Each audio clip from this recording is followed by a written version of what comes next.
नमस्कार बच्चों, स्वागत है आपका ऑनलाइन क्लासेस में और मैं हूं जितेंद्र कुमार। यह कक्षा 11 की भौतिक विज्ञान की कक्षा चल रही है। इसमें अभी तक आपने पढ़ा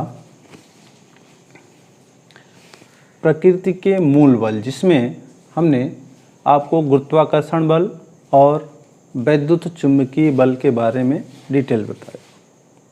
थोड़ा सा एक बार और देखते हैं कि गुरुत्वाकर्षण बल जो है इसको निकाला गया था F = G(m1 m2/r²), जिसमें ये कहा गया कि F जो है m1 और m2 पर डिपेंड है, यानी द्रव्यमान जितना ही अधिक होगा गुरुत्वीय बल का मान उतना ही अधिक होगा। इसमें एक चीज़ और देखिए कि F ∝ 1/r² भी है, यानी दोनों द्रव्यमानों के बीच जितना ही गैप ज़्यादा होगा, जितना ही दूरी अधिक होगी, डिस्टेंस जितना ही अधिक होगा, F का मान उतना ही कम आएगा, गुरुत्वीय बल उतना ही कम आएगा। और यहाँ देखिए जब भी आप F ∝ 1/r² करते हैं तो यह जो बल होता है यह केंद्रीय प्रवृत्ति की बल हो जाता है। केंद्रीय बल, यह बल केंद्रीय बल हो जाता है। मीन्स ये हुआ कि अगर दो द्रव्यमान हैं, दो वस्तुएं हैं, तो इनके जो सेंटर ऑफ मास हैं, केंद्र हैं, इनके बीच बल कार्य करता है, केंद्रीय प्रवृत्ति का। फिर इसमें यह भी बताया गया था कि इसका जो परास होता है वह अनंत तक होता है, उसका कोई लिमिट नहीं होता है। चाहे यह वस्तु कितना भी दूर क्यों ना हो या कितना भी नज़दीक क्यों ना हो, उनके बीच यह बल लगना ही लगना है, गुरुत्वाकर्षण बल लगना ही लगना है।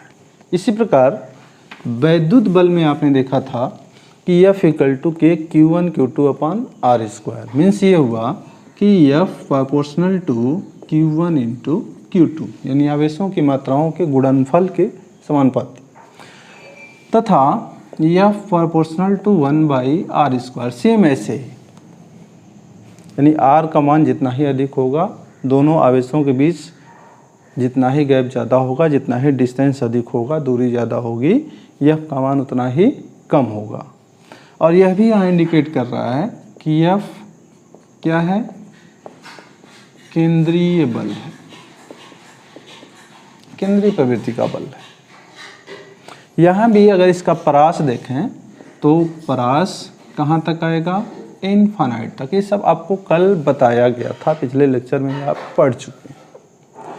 नेक्स्ट हम शुरू कर रहे हैं आज प्रबल नाभिकीय बल, स्ट्रांग न्यूक्लियर फोर्स। ये प्रबल नाभिकीय बल क्या होता है, तो यहाँ ध्यान दीजिए।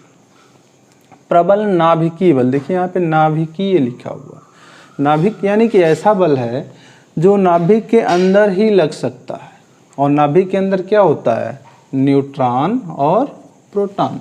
नाभिक के अंदर न्यूट्रॉन और प्रोटॉन होता है। और नाभिक के बाहर क्या होते हैं, इलेक्ट्रॉन कक्षाओं में चक्कर लगाते हैं, विभिन्न कक्षाओं में चक्कर लगाते रहते हैं।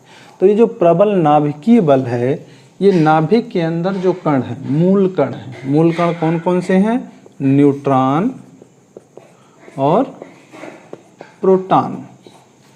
तो यह बल केवल इन्हीं कणों के बीच लगता है, न्यूट्रॉन और प्रोटॉन के बीच ही लगता है। और कहाँ लगता है, नाभिक के अंदर। नाभिक के बाहर इसका कोई भी अस्तित्व नहीं है। कहने का मतलब ये हुआ कि यह बल न्यूट्रॉन और प्रोटॉन को बांधने का कार्य करता है, उनको एक जगह इकट्ठा रखने का कार्य करता है। अब एक चीज़ और ध्यान देना, यहाँ पे प्रोटॉन आवेशित कण है जबकि न्यूट्रॉन उदासीन कण है। तो यहाँ कभी भी आप कंफ्यूज मत होइएगा कि ये जो वैद्युत बल दिख रहा था या वैद्युत चुंबकीय बल दिख रहा था जो कि आवेशों के बीच लग रहा था, तो यहाँ आवेश के कारण भी ऐसा है। यह बल आवेश पर निर्भर नहीं करता, यानी आवेश का यहाँ कोई भी रोल नहीं है। यह केवल न्यूट्रॉन और प्रोटॉन यानी कि उन मूल कणों के बीच लगता है जो कि नाभिक के अंदर होते हैं। न्यूट्रॉन और प्रोटॉन को बांधने का एक कार्य करता है। तो ये जो प्रबल नाभिकीय बल है, ये वास्तव में किस में है, नाभिक के अंदर, नाभिक के भीतर, केवल नाभिक के भीतर ये कार्य करता है। अब नाभिक के भीतर कार्य करता है तो इसका परास कितना होगा, तो भाई नाभिक का कुछ आकार होता है। नाभिक का आकार कितना होता है? 10 टू द पावर कितना होता है? 10 टू द पावर -15 मीटर। तो इसका क्या है भैया? ये दुर्बल नाभिकीय बल, यानी ये केवल इतने ही रेंज में कार्य करता है, इसके बाहर इसका कोई अस्तित्व नहीं है। और ये बहुत ही प्रबल है। आपको लग रहा है कि भाई बहुत इतना छोटा, इतने रेंज में है तो बहुत छोटा होगा, लेकिन ऐसा नहीं है। इन सब बलों को आप देखेंगे, जितने भी ये मूल बल हैं, ये इन सभी बलों से इसका मान बहुत ही अधिक होता है, सबसे प्रबल बल होता है। तो उस समय और मूल कणों के बीच, मूल कणों के बीच ये लगता है। जैसे बीटा 6 को देख लीजिए, अगर ये न्यूट्रॉन है और न्यूट्रॉन को अगर तोड़ा जाए, न्यूट्रॉन को अगर तोड़ा जाए तो टूटने पे क्या मिलता है? एक प्रोटॉन, एक इलेक्ट्रॉन और anti neutrino, anti neutrino, anti neutrino कह लीजिए या फोटॉन कह लीजिए। ये क्या है? प्रोटॉन। और ये क्या है? इलेक्ट्रॉन। और ये आपका न्यूट्रॉन है। तो ये क्षीण नाभिकीय बल है। ये भी नाभिक के भीतर लगेगा, लेकिन कहाँ लगेगा? बीटा 6 मूल कणों के बीच, बीटा 6 में और मूल कणों के बीच। और ये केवल किसके बीच लगता है? जो प्रबल नाभिकीय बल है, प्रोटॉन और न्यूट्रॉन के बीच लगता है। कहाँ? नाभिक के भीतर। ये दोनों जो बल हैं, ऐसा नहीं है कि बहुत ही क्षीण, क्षीण कहने का मतलब ये नहीं कि एकदम गायब हो गया, ऐसा नहीं है। वास्तव में सबसे जो दुर्बल बल है वो गुरुत्वाकर्षण बल है। सबसे जो छोटा बल कह लीजिए, जो दुर्बल है, वो गुरुत्वाकर्षण बल है। इसके बाद नंबर आता है आपके क्षीण नाभिकीय बल का, यानी इससे थोड़ा सा बड़ा कौन सा है? क्षीण नाभिकीय बल। इससे भी बड़ा कौन सा बल है? इससे भी ज़्यादा चुंबकीय, विद्युत चुंबकीय बल। और सबसे जो स्ट्रांग है, जो सबसे बड़ा फोर्स है, वो है प्रबल नाभिकीय बल। तो आइए इसका थोड़ा सा रेंज देख लेते हैं। रेंज, अब रेंज इसका क्या होगा? रेंज तो यही बताया गया। अब सभी बलों को देख लिया जाए एक सीक्वेंस में कि कौन किससे कितना बड़ा होगा।